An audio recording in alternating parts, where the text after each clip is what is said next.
Hello students, I am Dr. Vijay Lakshmi Dayal, Professor and Head Department of Physics, Maharaja Institute of Technology, Mysore. So today we are going to learn about types of elastic modulus. As we know, the modulus depends upon stress and strain. So how we apply the force on a body? So depending upon the stress and strain, we have three types of modulus: Young's modulus, bulk modulus, and the rigidity modulus. So first we will learn about Young's modulus.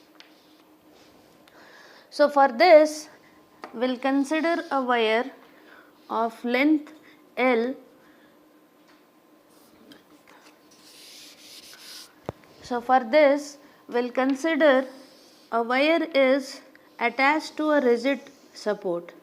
The length of the wire is L and a force is applied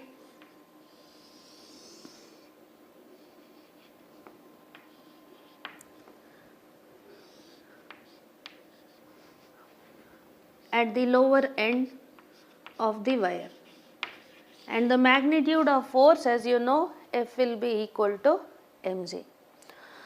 So when we apply the force along the length of the wire, it gets extended, suppose, by the length delta L. Again repeating, the length of the wire is L, and when we apply the force mg, the wire get extended by the length delta L.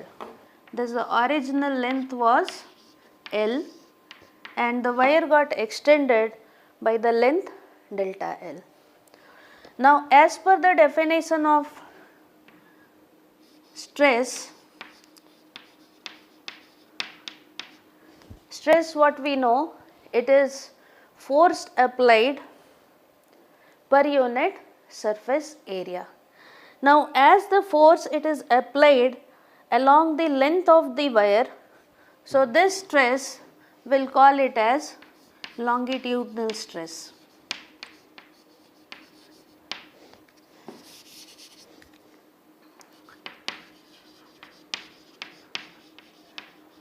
And this is equal to force per unit area. And as usual, the unit of force is Newton and area it is meter square. So the unit of longitudinal stress will be Newton per meter square.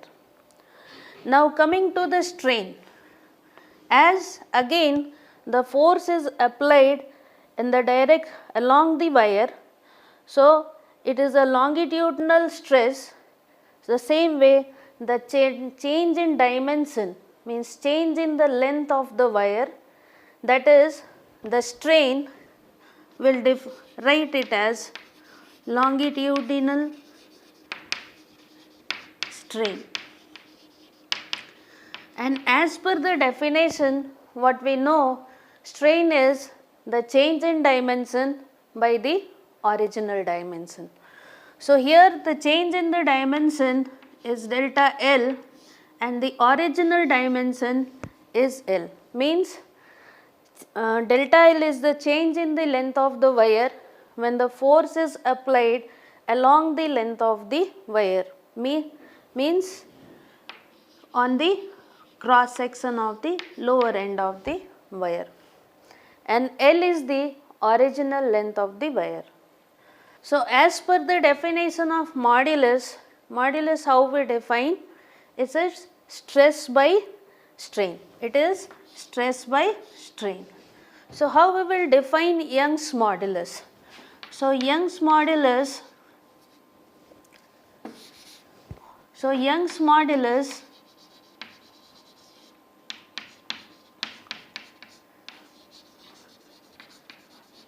we can write it as, it is longitudinal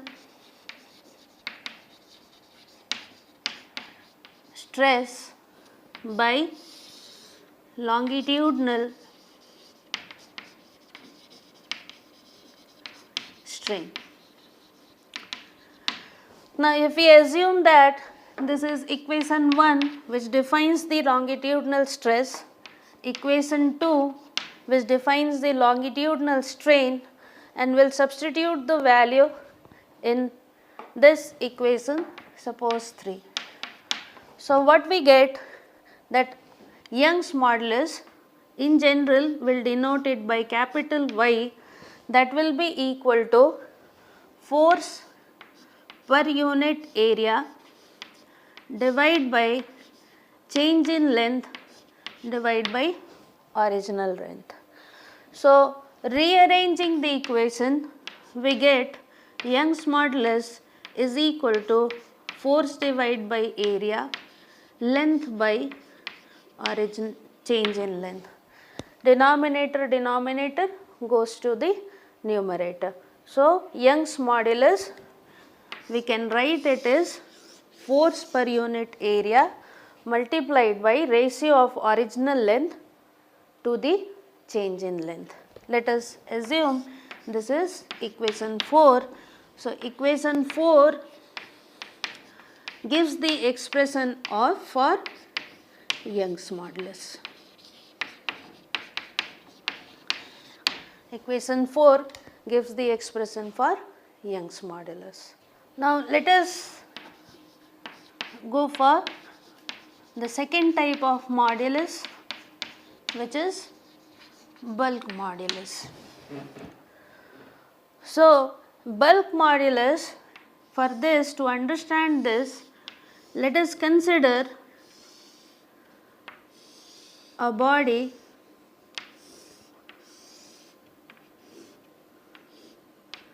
it can be of any shape, you can consider a circular body as well, on which the force is applied normally and as well it is uniform in all the direction. Means we have to apply the normal force, normal uniform force from all the directions. Same way we can apply the force normally from, will apply a normal and uniform force on the body. So what it happens, the body gets compressed if the force is applied on the body. Uniformly it will get compressed. So if we consider the strain,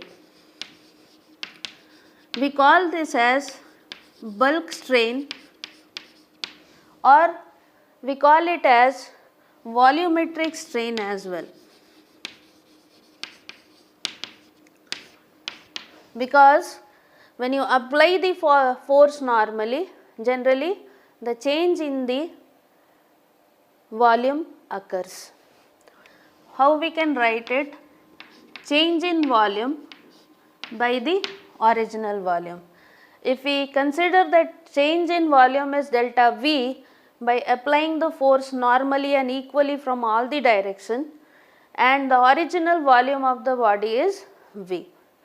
Coming to the stress, we call it as bulk stress, the force applied per unit surface area, that is F by A. This is also can be denoted as tension produced in the body, that is T. So the bulk modulus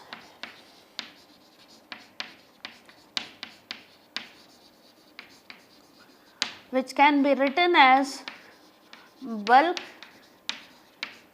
stress by bulk strain, and it is denoted by capital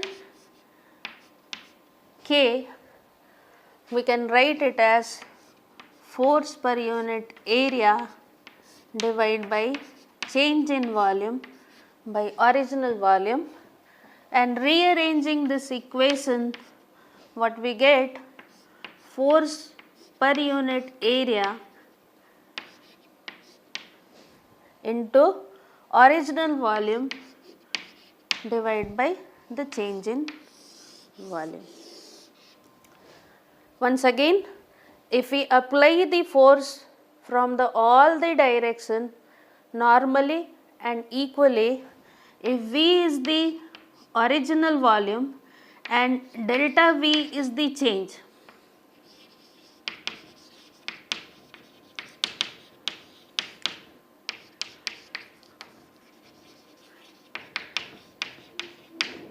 delta V is change in the volume, then strain can be written as delta V by V, bulk stress can be written as force per unit area, that can be written is equal to tension, which is nothing but force per unit area.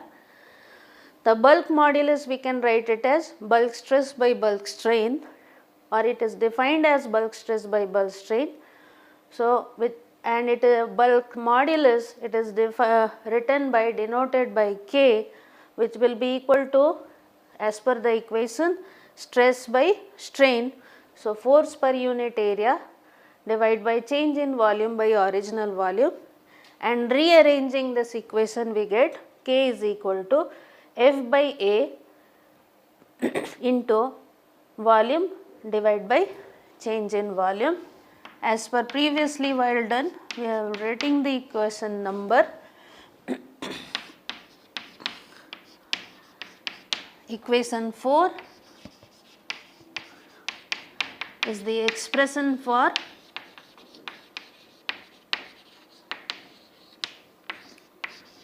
bulk modulus.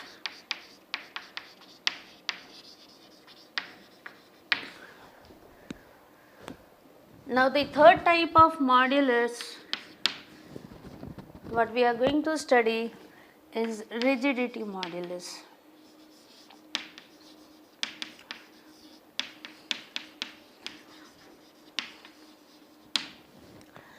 Now for this case we consider a body, it can be cube, it can be any volumetric structure only, means we have taken it as cubical body,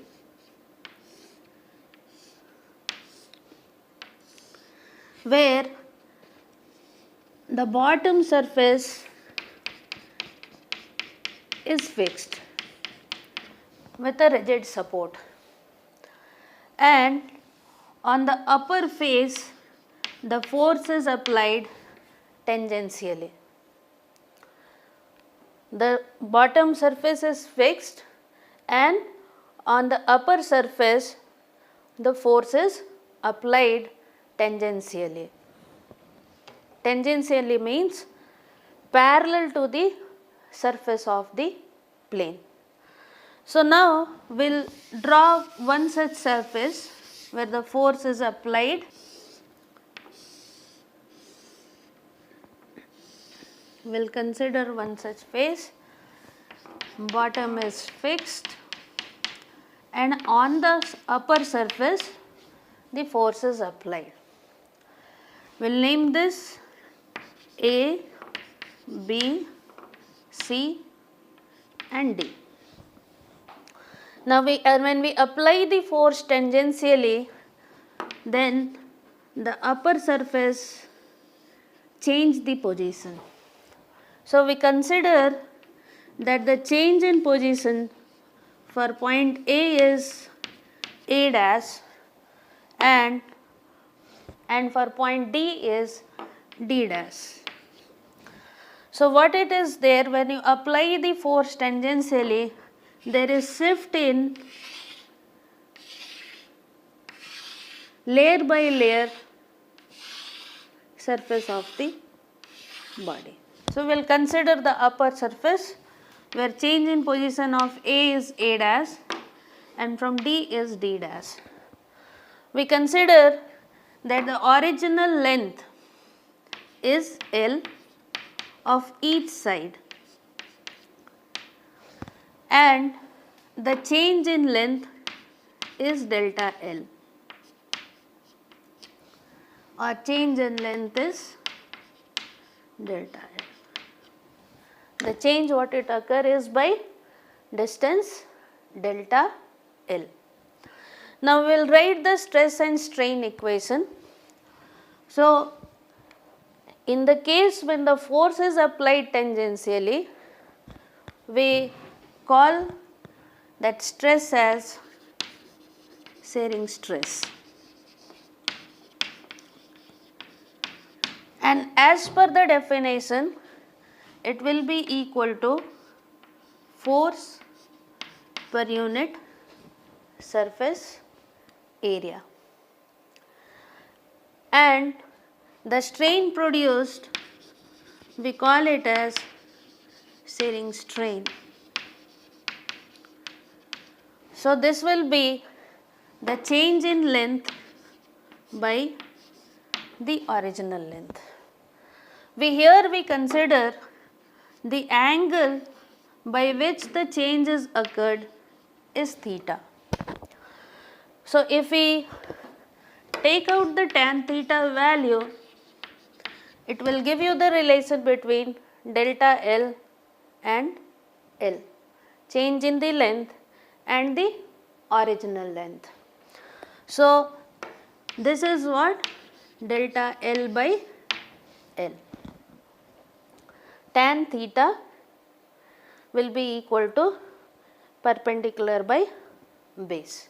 So delta L by L. Now this change theta is very small. We cannot, as in the figure we are able to visualize, but if we consider a body, a rigid body, this theta is almost negligible. So tan theta we can write it as only theta, and that is delta by L by L. So now if we define the rigidity modulus,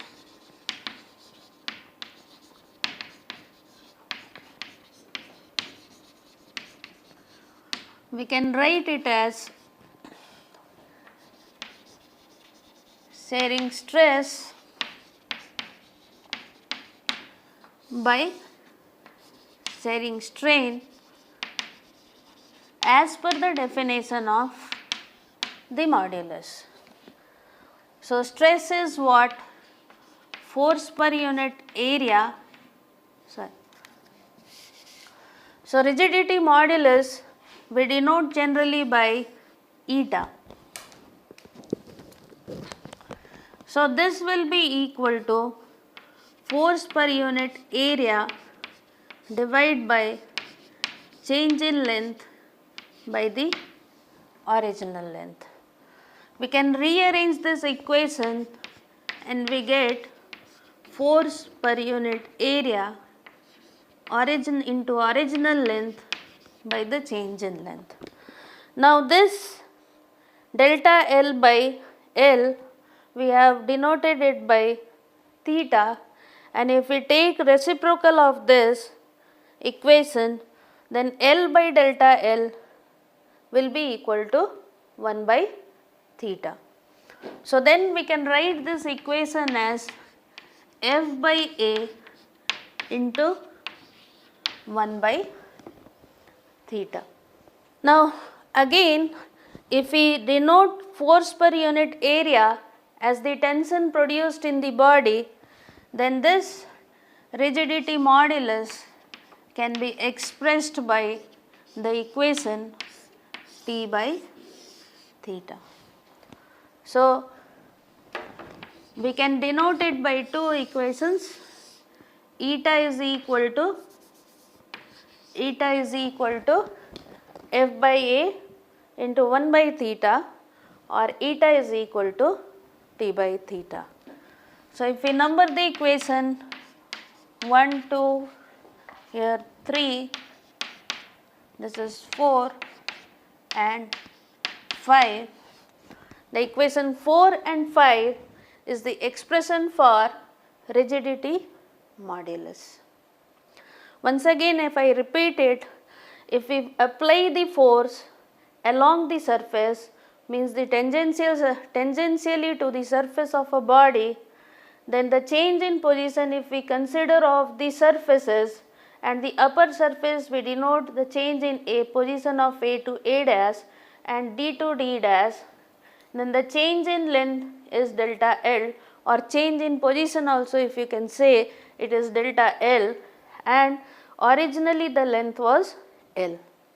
So we can write sharing stress by force by area, sharing strain by change in length by original length, and as per the definition, rigidity modulus will be equal to sharing stress by sharing strain, and substituting the equation where we get rigidity modulus will be equal to F by A into L, original length by the change in length. So substituting the value of delta L by L, we get rigidity modulus is equal to F by A into 1 by theta. And if we denote F by A by the tension produced in the body, then it will be rigidity modulus eta, that will be equal to T by theta, the expression for rigidity modulus is given by both equation 4 and 5. While solving the problem also, we can take as per the parameter given, we can use the equation. The next important parameter what we are going to learn is Poisson's ratio. Now, if we consider a wire-like structure where the force is applied along the length of the wire. The length, if we consider L is the length of the wire and D is the diameter of the wire. Now, if we apply the force along the length of the wire, or we can say perpendicular to the cross section of the wire, that not only there is change in length, there will be lateral change in the diameter as well. The length will change in the longitudinal direction, and in the lateral direction there will be change in the diameter. So we can consider another way, that the diameter of the wire it will be reduced and length of the wire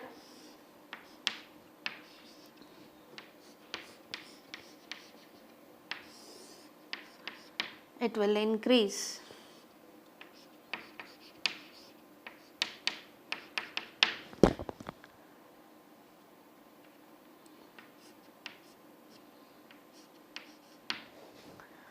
Changes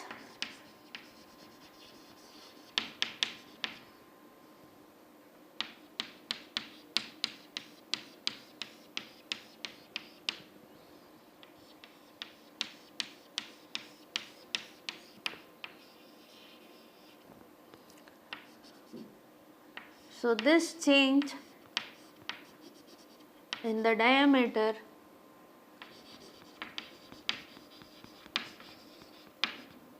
is equal to delta D, and change in length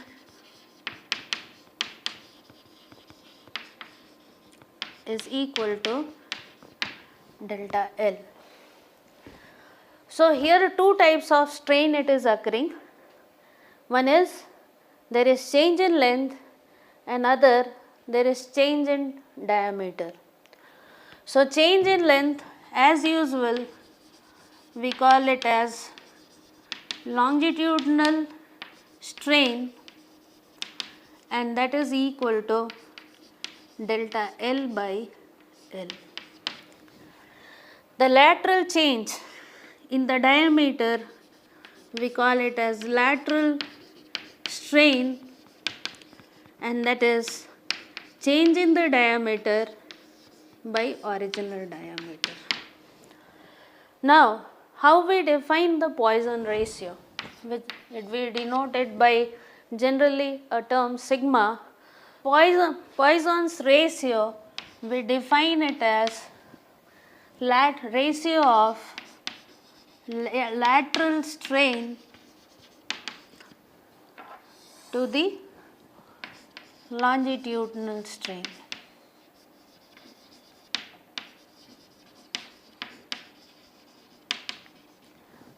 So, we will substitute the value of equation 1 and 2, we get sigma is equal to delta d by d divided by delta L by L. So, further we can write that as sigma is equal to delta d by d into L by delta L.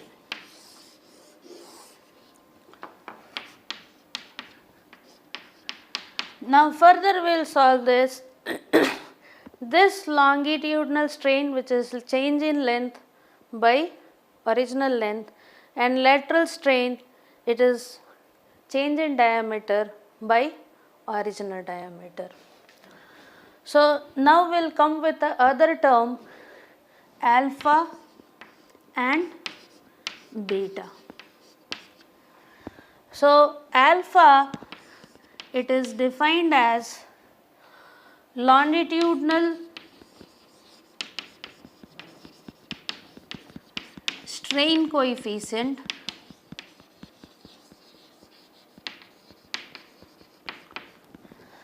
so alpha can be written as alpha can be defined as longitudinal strain per unit stress. So, we can write it as alpha is equal to delta L by L divided by stress, that is T, and further we can write it as delta L by L 1 by T.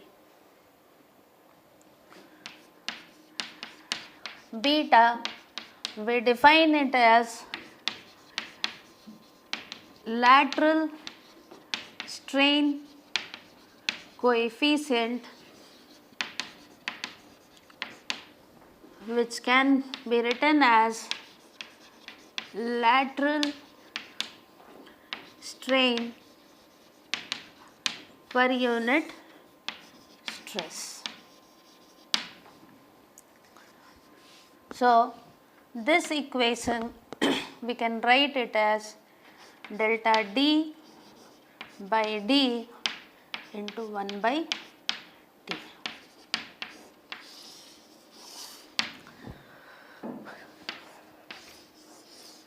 So, what we get lateral strain coefficient, what we get longitudinal strain coefficient is delta L by L 1 by T, and lateral strain coefficient beta, it is equal to delta D by D into 1 by T.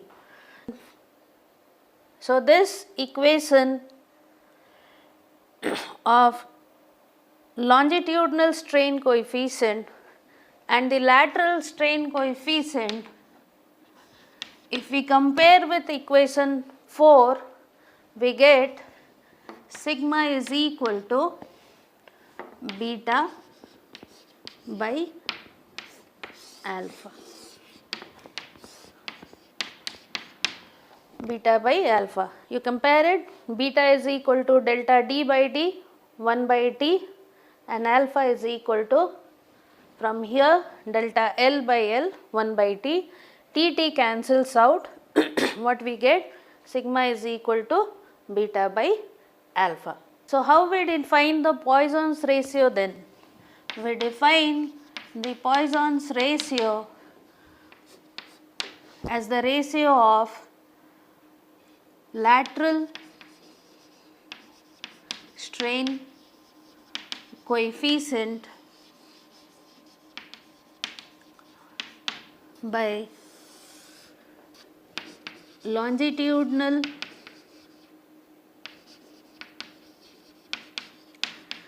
strain coefficient. Poisson ratio is defined as the ratio of lateral strain coefficient and the longitudinal strain coefficient, where lateral strain is nothing but change in the diameter and longitudinal strain is nothing but change in strain. We can write this equation as equation number 7, and this is equation number 8. Thank you.